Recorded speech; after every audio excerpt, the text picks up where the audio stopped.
সব জল্পনা কল্পনার অবসান ঘটিয়ে শেষ পর্যন্ত মুক্তি পেতে যাচ্ছেন হেফাজতে ইসলামের কেন্দ্রীয় কমিটির সাবেক যুগ্ম মহাসচিব এবং ঢাকা মহানগরীর সাধারণ সম্পাদক মাওলানা মামুনুল হক। তার বিরুদ্ধে চলমান ২৮টি মামলার মধ্যে ১১টিতে জামিন পেয়েছেন তিনি। বাকি মামলাগুলোতেও জামিন প্রক্রিয়াধীন আছে। সরকারও ইতিবাচক মনোভাব দেখাচ্ছে বলে ইঙ্গিত দিয়েছেন হেফাজতে ইসলামের নেতারা।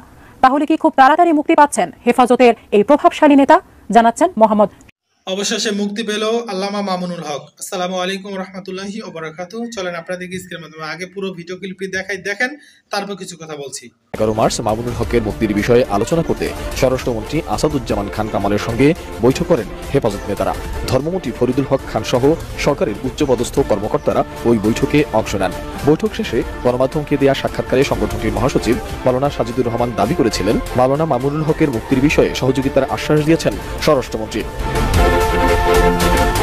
সে সময় তিনি আরও বলেছিলেন, ঈদ উল ফিতরের আগে মাওলানা মামুনুল হকের জামিন ও মামলা প্রত্যাহারের আশ্বাসও দিয়েছেন মন্ত্রী। কিন্তু এবার যদি এই আশ্বাস বাস্তবায়ন না হয় তাহলে আমরা কর্মসূচি দেব বলেও স্বরাষ্ট্রমন্ত্রীকে জানিয়ে এসেছিলেন তারা। এদিকে গত 24 এপ্রিল 3 মামলায় জামিন পান মাওলানা মামুনুল হক। 2003 সালে মতিঝিল থানার 1 মামলায় ও 2021 সালের পল্টন থানার 2 মামলায় জামিন পেয়েছেন মামুনুল হক। তার বিরুদ্ধে ঢাকা ও ঢাকার বাইরে একাধিক মামলা রয়েছে। ওইসব মামলায় জামিন পেলেই তিনি কারামুক্ত হতে পারেন। এছাড়া গত 4 এপ্রিল নারায়ণগঞ্জের সোনারগাঁ থানায় দায়ের করা ধর্ষণ মামলায় জামিন পান মাওলানা মামুনুল হক। এর আগে গত 5 ফেব্রুয়ারিতে আরও 2 মামলায় জামিন পেয়েছেন তিনি। 2023 সালের 3 মে 5 মামলায় হাইকোর্ট থেকে স্থায়ী জামিন পান মাওলানা মামুনুল হক। দেখা গেছে সব মিলিয়ে বর্তমানে অন্তত 11টি মামলায় জামিনে আছেন হেফাজতের এই নেতা। 2021 সালের 3 এপ্রিল নারায়ণগঞ্জের সোনারগাঁয়ের রয়্যাল রিসোর্টে এক নারীর সঙ্গে হেফাজত নেতা মামুনুল হককে অবরুদ্ধ করেন স্থানীয় আওয়ামী লীগ নেতাকর্মীরা। পুলিশ ঘটনাস্থলে গিয়ে তাকে জিজ্ঞাসাবাদ করতে শুরু করে। ওই বছরই 30 এপ্রিল সোনারগাঁও থানায় তার বিরুদ্ধে বিয়ের প্রলোভনে ধর্ষণের মামলা করেন তার সঙ্গে রিসোর্টে থাকা অবরুদ্ধ হওয়া ওই নারী। যদিও ওই নারীকে তার স্ত্রী হিসাবে দাবি করে আসছিলেন শুরু থেকেই মাওলানা মামুনুল হক। ভারতের প্রধানমন্ত্রী নরেন্দ্র মোদী বাংলাদেশে আগমনকে কেন্দ্র করে সারা দেশে তাণ্ডব হয়েছে। সেই তাণ্ডবকে কেন্দ্র করে এপ্রিল থেকে সারা দেশে যে মামলাগুলো হয়েছে সেই মামলায় হেফাজতে ইসলামে প্রায় 1200 মানুষ গ্রেফতার হয়েছেন। সর্বশেষ এখন কারাগারে রুদ্ধ অবস্থায় আছেন মাওলানা মুহতারাম মামুনুল হক সাহেব। আমরা একটা স্বাধীন দেশে বসবাস করছি। আমাদের দেশে কি আইন বিচার বিভাগ আছে, আমরা সেই বিচার বিভাগের প্রতি শ্রদ্ধাশীল। আবার আমরা যেখানে অবস্থান করছি তার থেকে 200 মিটার পশ্চিমে হাইকোর্ট অবস্থিত, বাংলাদেশের সর্বোচ্চ কোর্ট সুপ্রিম কোর্ট আমাদের থেকে মাত্র 200 থেকে 300 ফিট দূরত্বে অবস্থান করছে। সেখানে ফেনিস মূর্তির সামনে দাড়িপাল্লা হাতে ওখানে ন্যায় বিচার ইনসাফ কায়েম করার জন্য একটা প্রতীক আছে। অর্থাৎ একজন মানুষ সে যে কোনো সমস্যার সম্মুখীন হোক না কেন সে ন্যায় বিচার পাওয়ার অধিকার রাখে। সেজন্য বাংলাদেশের সর্বোচ্চ কোর্ট সুপ্রিম কোর্ট। কিন্তু আমরা সেই সুপ্রিম কোর্ট কি দেখি, সুপ্রিম কোর্টের একজন সাবেক বিচারপতি উনি তো পরিষ্কার বলে ফেলেছেন, বাংলাদেশ সরকারকে লক্ষ্য করে বলেছেন যে বাংলাদেশকে আপনারা একটি জাহান্নামে রূপান্তরিত করেছেন। এই কথা একজন বিচারপতির মুখ থেকে বের হয়েছে।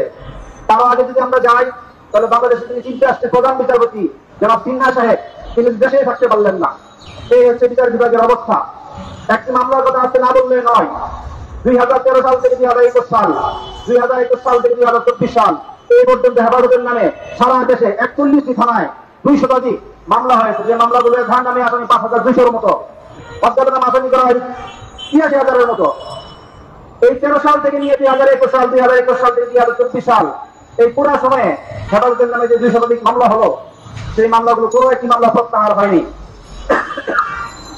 একটি মামলা মতিঝিল থানার একটি মামলা 14/13, সেই মামলায় মাওলানা মামুনুল হক 172 নম্বর আসামি নিয়ে জাহান্নামীয়। মামলার আসামি 200-এর উপর। 1 থেকে নিয়ে 71 পর্যন্ত সকলেই জামিনে আছে।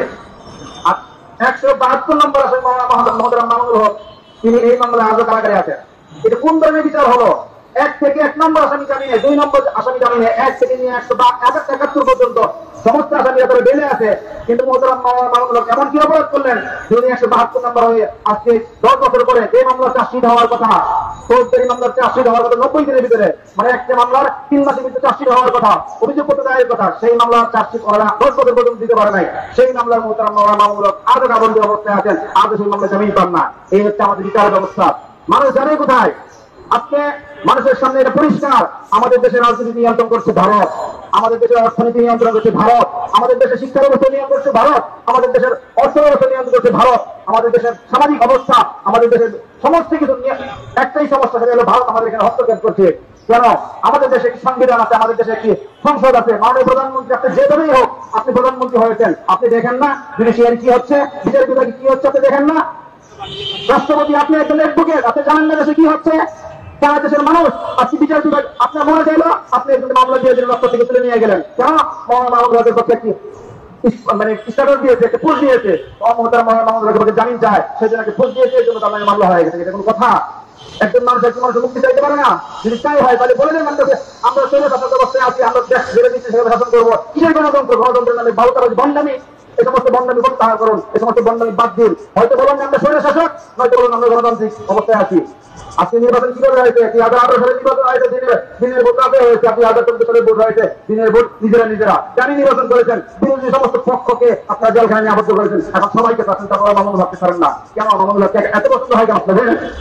3 বছর একজন মানুষ জেল পেতে পারে না, একজন মানুষ দিনের ভিতরে বছর ধরে থাকবে। আমরা পরিষ্কার বলছি, সরকারের দায়িত্ব ছিল, অনুরোধ করছি, অনেক হয়েছে। এবার মামুনুল হককে আইনি প্রক্রিয়ায় তাকে মুক্তি দেওয়ার ব্যবস্থা করুন।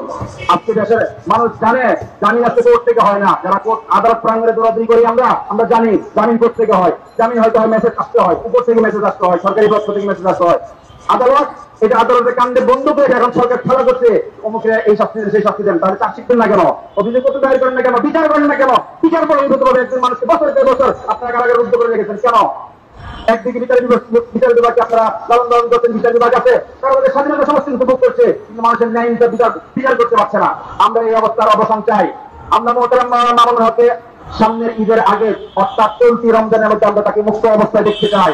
এর ব্যস্ত হলে ঈদের পর সাধারণ মানুষ যদি ক্ষুব্ধ হয়, সাধারণ মানুষ যদি রাজপথে নামে, তাহলে কিন্তু তাই দায়িত্ব আমাদের উপর করতে হবে না।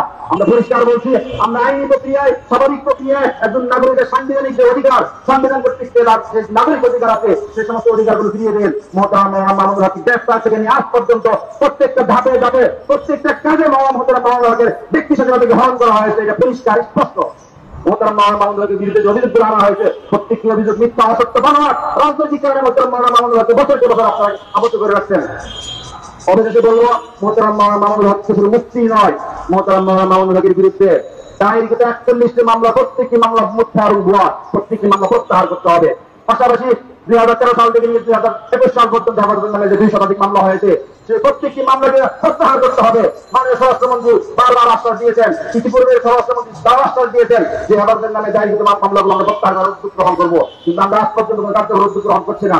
আপনারা যেভাবে ক্ষমতায় আছেন, ক্ষমতায় থাকেন, আপনারা দেশ চালান, যেভাবে ইচ্ছে সেভাবে চালান, আমাদের কোনো।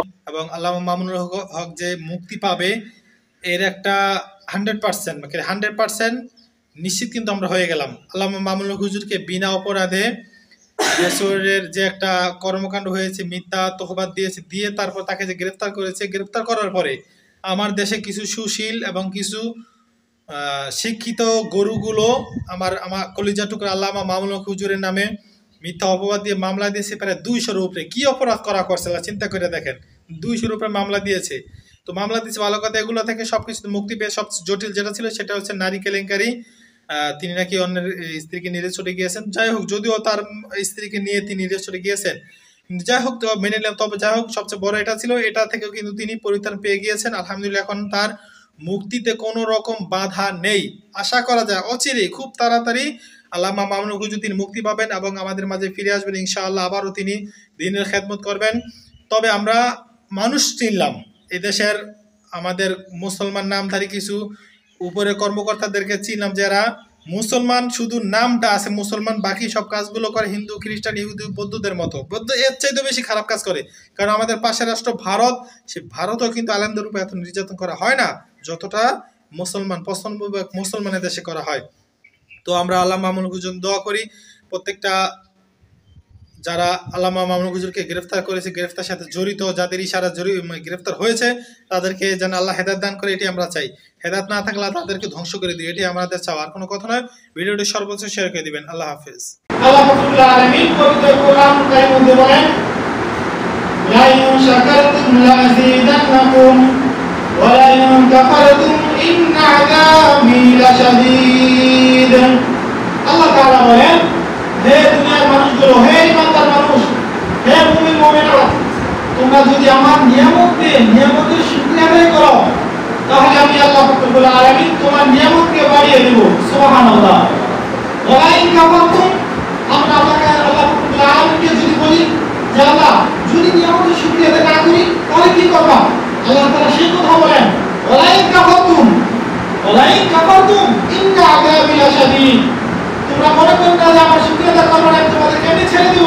তোমাদেরকে এই যে দুনিয়াতে বানাইলাম, পাঠাইলাম, এমনি না, একটা কারণে বানাইছি। কি কারণে বানিয়েছি আল্লাহ তাআলা সেটাও বলেন, আমি তোমাদেরকে জিন এবং ইনসান, মা খালাকতুল জিন্না ওয়াল ইনসা ইল্লা লিয়াবুদুন, যে মানুষ এবং জিন জাতি, দুটো জাতিকে সৃষ্টি করেছি একমাত্র আমি আল্লাহ রব্বুল আলামিনের গোলামি করার জন্য। সুবহানাল্লাহ।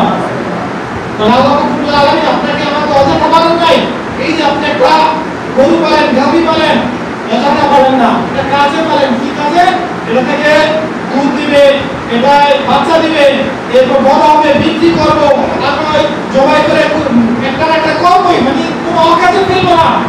এমনকি গোবর গরুতে ভাদ্রুপ করে সেগুলো পর্যন্ত অকাজে নয়, এবং সেগুলোকে আমরা উঠতে পারে তারপর ভাত রান্না করে খাই, ঠিক না?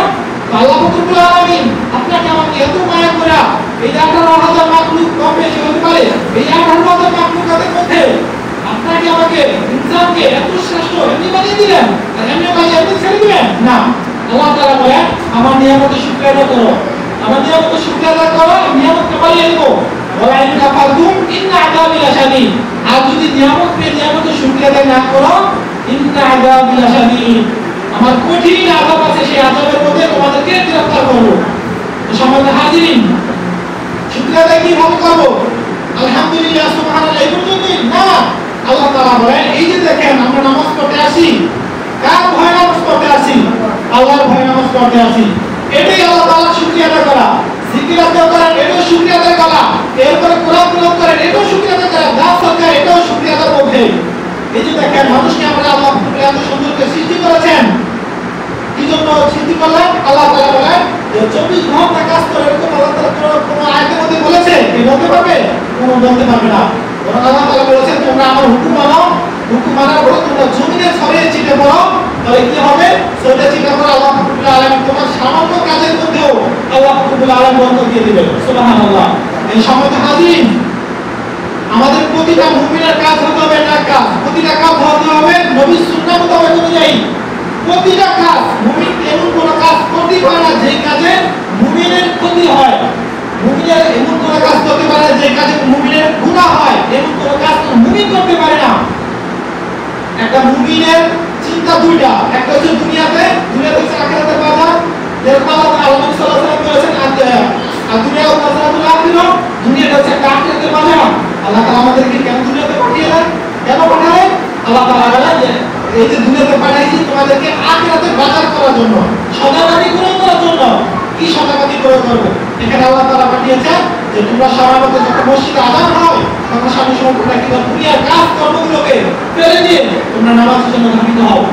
এই যে জুমার দিন আজকে আমরা আসি, এই জুমার কথা আল্লাহ রব্বুল আলামিন পবিত্র কোরআন কারিমে বলেছেন, ইয়া আইয়ুহাল্লাযীনা আমানু ইযা নুদিয়া লিস-সালাতি মিন ইয়াউমিল জুমআতি ফাসআউ ইলা যিকরিল্লাহি ওয়া যারুল বাই'আ যালিকুম খায়রুল লাকুম ইন কুনতুম তা'লামুন। আল্লাহ তাআলা বলেন কাদেরকে? আল্লাহ তাআলা ইমানদারদেরকে বলেন। আল্লাহ তাআলা মুসলমানদেরকে বলেন নাই।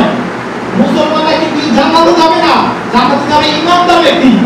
মুসলমানরা কোনদিন করতে হবে আল্লাহ তাআলা জান্নাত দিতে পারেন, কিন্তু ইমানদার ব্যক্তিকে আল্লাহ রব্বুল আলামিন জাহান্নামে দিবেনই না, আল্লাহ তাআলা সরাসরি তাদেরকে জান্নাতে দিবেন। আল্লাহ তাআলা সেই ইমানদারদেরকে ডেকে বলতেছেন, ইয়া আইয়ুহাল্লাযীনা আমানু ইযা নুদিয়া লিস-সালাতি মিন ইয়াউমিল জুমআ, হে ইমানদারগণ, যখন পবিত্র জুমার নামাজের জন্য আযান দেওয়া হবে মসজিদে, তখন কি করো? বেচা কিনাগুলোকে ফেলে দাও, ছেড়ে দাও। বেচা কিনাগুলো ছেড়ে দিয়ে কি করো? জুমার নামাজের জন্য ধাবিত হয়ে যাও। সুবহানাল্লাহ। এখানে আল্লাহ তাআলা পবিত্র কোরআনে করতে বলেছেন, এই কুনতুম তা'লামুন, যদি তোমরা বোঝো, যদি তোমরা এই যে আমি আল্লাহ তাআলাকে ডাক দিলাম, এত কথা বললাম, এগুলো যদি তোমরা বোঝো, তাহলে তোমরা কামিয়াব, তোমরা জ্ঞানী। সুতরাং এটা বোঝা গেল যে আল্লাহ তাআলা আমাদেরকে যখন ডাক দিয়েছেন জুমার দিন, যখন মসজিদ থেকে মুয়াজ্জিন ডাক দিয়েছে হাইয়া আলাস সালাহ, আসো নামাজ পড়তে জন্য আসো, তখন আমরা আল্লাহ তাআলা ডাকে কিছু নামাজ পড়তে চলে আসি।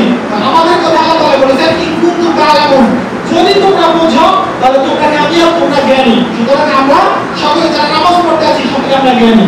তো সবাই হাজিরিন, এই নামাজ শুধু জুমার দাম নয়, এই জুমার দিন শুধু নামাজ এরকম নয়, বরং আল্লাহ রাব্বুল আলামিন ওয়াসুত নামাজ আপনার আমার উপর সকলের উপর আদর মান অতি শুরু করে বারো সকলের উপর নামাজকে আল্লাহ রাব্বুল আলামিন ফরজ করে দিয়েছেন।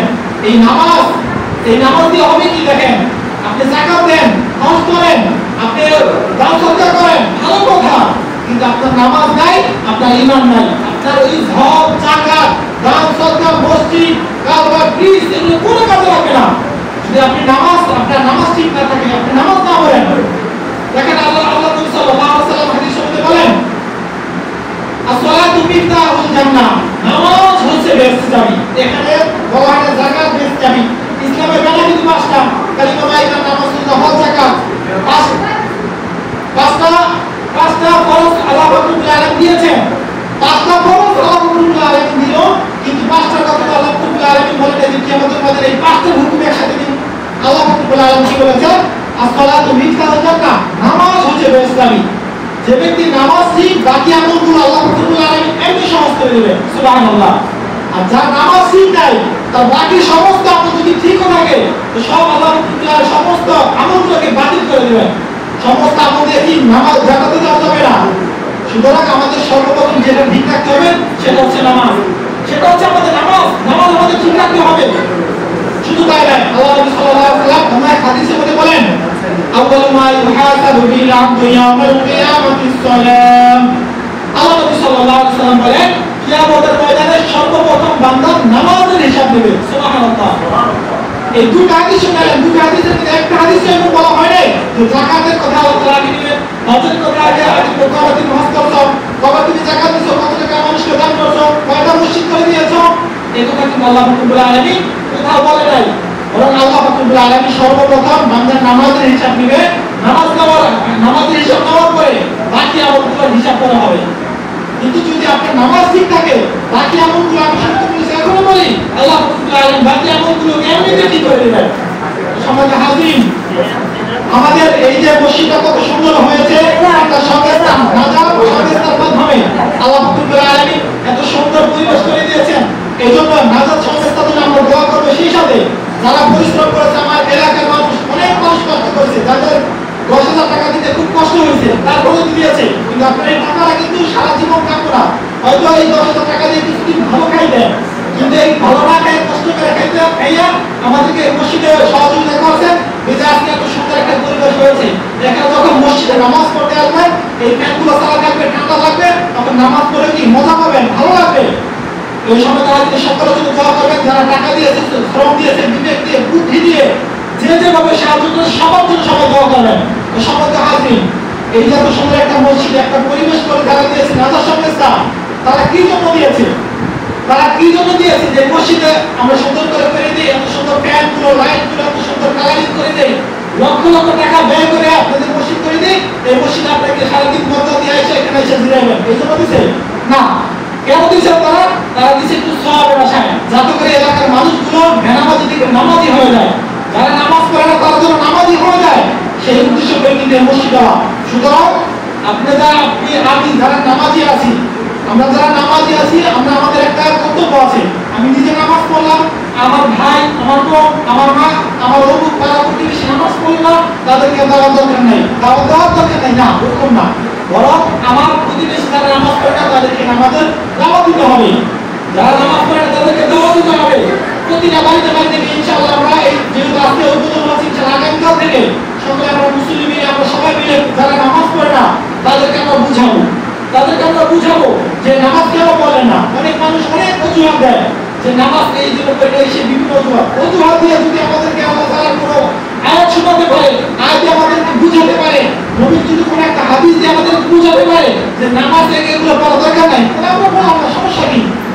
যদি না তারা এগুলো প্রমাণ করতে না পারে, যদি আল্লাহ এবং রাসূলের হাদিস এবং আল্লাহ রাব্বুল আলামিনের কোরআন যদি সত্যি হয়ে থাকে, সঠিক হয়ে থাকে, তাহলে অবশ্যই আপনাকে আমাকে সকলকে নামাজ পড়তেই হবে। একটা কথা খুব ভালোভাবে রাখেন, মনে রাখেন। জর্মনের মুফতি সাহেব একটা কথা বলেছিলেন যে বাবা তুমি কেন নামাজ পড়ো না, তুমি কেন নামাজ পড়ো না? যে ব্যক্তি নামাজ পড়ে না সে যদি মনে করে যে মৃত্যুর পরে আমার আপনার কোনো হিসাব হবে না, তাহলে আপনিও বাঁচলেন আমিও বাঁচলাম, আপনিও বেঁচে গেলেন, কি করেন আমিও বেঁচে গেলাম। কিন্তু যদি নামাজের হিসাব নেওয়া হয় তখন আপনার অবস্থা কি হবে চিন্তা করে দেখেন তো। যদি আপনারা যদি নামাজের হিসাবে কিয়ামতের ময়দানে নেন, ঠিকই নেন, তখন আপনার অবস্থাটা কি? আপনি তো বেনামাজি, দুনিয়াতে নামাজ পড়েন নাই, তখন আপনার অবস্থাটা কি হবে? এই সময় হাজিরিন, আল্লাহ রাব্বুল আলামিন যেভাবে নামাজ পড়ার হুকুম দিয়েছেন সেভাবে আমাদের প্রতিটা মুমিনকে নামাজ পড়তে হবে। কোনো মুমিন কোনো নামাজ নিয়ে থাকতে পারে না। একজন মুমিন এবং মুসলমানের মধ্যে পার্থক্য, একজন মুসলমান এবং কাফেরের মধ্যে পার্থক্য কি? আল্লাহ নবী সাল্লাল্লাহু আলাইহি ওয়াসাল্লাম বলেন বাইনাল আবদি ওয়া বাইনাল কুফরি তারকুস সালাত। একজন মুমিন এবং কাফেরের মধ্যে পার্থক্য একটা, সেটা হচ্ছে নামাজ। অর্থাৎ মুমিন নামাজ পড়ে এবং মুশরিক কাফের নামাজ পড়ে না। তাহলে আপনি আমি যারা নামাজ পড়ে না, নামাজ পড়ি না, নিজেদেরকে মুসলমান দাবি করি আমরা কিভাবে? চিন্তা করে দেখেন তো, কিভাবে আমরা মুসলমান দাবি করি?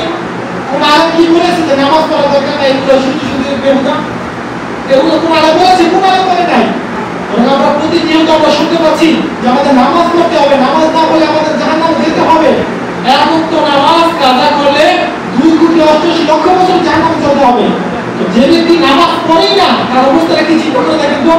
আর যে ব্যক্তি বেনামাজি, তার কাছ থেকে শয়তানও পাওয়া যায়, তার কাছ থেকে শয়তানও পাওয়া যায়। কেন শয়তান পাওয়া যায়? এটা কিন্তু কোরআন এবং হাদিস না, এক বুজুর্গের একটা ঘটনা। একটা বুজুর্গের একটা ঘটনা শোনাচ্ছি আপনাদেরকে, দেখেন।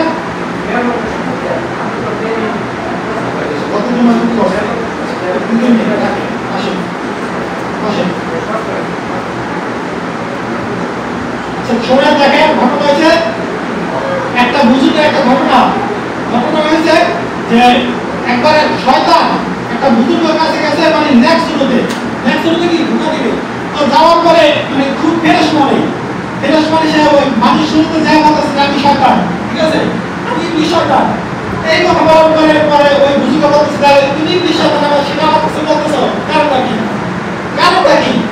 তারপরে ওই ব্যক্তি ওই শয়তান ওই বুজুর্গকে বলতেছে যে শোনেন, যারা বেনামাজি তাদেরকে আমি খুব ভয় পাই, তাদের কাছ থেকে আমি সবসময় একটু দূরে থাকার চেষ্টা করি। কেন দূরে থাকার চেষ্টা করো? কারণ হচ্ছে বেনামাজি আমি দেখেন এই শয়তান, আপনারা সকলেই ঘটনা জানা আছে, সকলে জানেন যে শয়তান বিতাড়িত হয়েছে কয়টা কারণে বলুন তো? একটা কারণে, সেটা কি? একটা সেজদা দেওয়া না দেওয়ার কারণে। আল্লাহ রাব্বুল আলামিন আদম আলাইহিস সালামকে সেজদা দিতে বলেছিলেন। এই শয়তান কি বলেছে? না, আমি সেজদা দিতে পারবো না, কারণ আদম হইছে মাটি তৈরি আর আমি হচ্ছে নূরের আগুনের তৈরি। আমার হচ্ছে আমি উপরে থাকি আর মাটির কি নিচে থাকে, আমি কেন এই আদমকে সেজদা করবো? এই একটা হুকুম অমান্য করতে বিধায়ী সে কি আছে চির বলে জাহান্নামে হয়ে গেছে। তার নাম কত নাম হয়েছে, ইবলিস, শয়তান, মরদুদ, এইটা সেটা বিভিন্ন নামে আখ্যায়িত হয়ে গিয়েছে। তো এই যে শয়তান কেন বেনামাজিদের থেকে পাওয়া যায়? কারণ হচ্ছে বেনামাজি শয়তান বলে যে আমি যদি একটা সেজদা দেওয়ার কারণে সারা জিন্দেগি চিরস্থায়ী জাহান্নাম হয়ে যেতে পারি, তাহলে একটা মুসলমান সে বেনামাজি এমন কেমন বেনামাজি একটা দৈনিক 17টা সেজদা হয়, 17 নামাজ হয়, ধরো 17টা নামাজ হয়, সেই 17টা নামাজে কতগুলো সেজদা হয়? এতগুলো সেজদা দৈনিক কি সে দিচ্ছে না? আল্লাহর হুকুমগুলো অমান্য করছে। তাহলে তাকে আল্লাহ রাব্বুল আলামিন কোথায় কোন জাহান্নামে আল্লাহ রাব্বুল আলামিন দিবে? তাকে যে এত পরিমাণ আল্লাহ রাব্বুল আলামিন এত পরিমাণ শাস্তি দিবে, সেই শাস্তির এত যে শাস্তি হবে, এত মানে আগুনের তাপ হবে, সেই কারণে কি আমি আরো চলি, আমার আরো কষ্ট হয়, সেজন্য আমি কি করি? বেনামাজি থেকে দৈনিক আমি তাদের কাছ থেকে পানা চাই। এই সময় তো হাজিরিন, বেনামাজিদেরকে শয়তানও ভালোবাসে না, বেনামাজিদেরকে শয়তানও ভালোবাসে না। এই সময় তো হাজিরিন, আপনাদেরকে অনুরোধ করে বলবো, আমাদের মেহমান আসছে কিছু কথা বলবে, আমাদের আরো সময় তো লোক আসবে, যদি মামা আসছে সকলে একটু কথা বলতে চাইবেন, তো সকলকে সময় দেওয়া উচিত। তো যাই হোক, কথা বলতেছিলাম যে আমাদের আরো সুন্দর মসজিদে একটা পরিবেশ করে দিয়েছে, সকলে টাকা দিয়ে, পয়সা দিয়ে, শ্রম দিয়ে সকলে দিচ্ছে। যারা আমি আমাদের সমাজে অনেক মানুষ নামাজ পড়ে না, কিন্তু তারপরে তারা কি 5,000, 10,000, 2,000 টাকা করে দিচ্ছে। তাদেরকে সকলকে অনুরোধ করে বলবো যে বেনামাজি হইয়া কি উদ্দেশ্যে নামাজ পড়ে না সেটা আমি জানি না, তবে আপনাদেরকে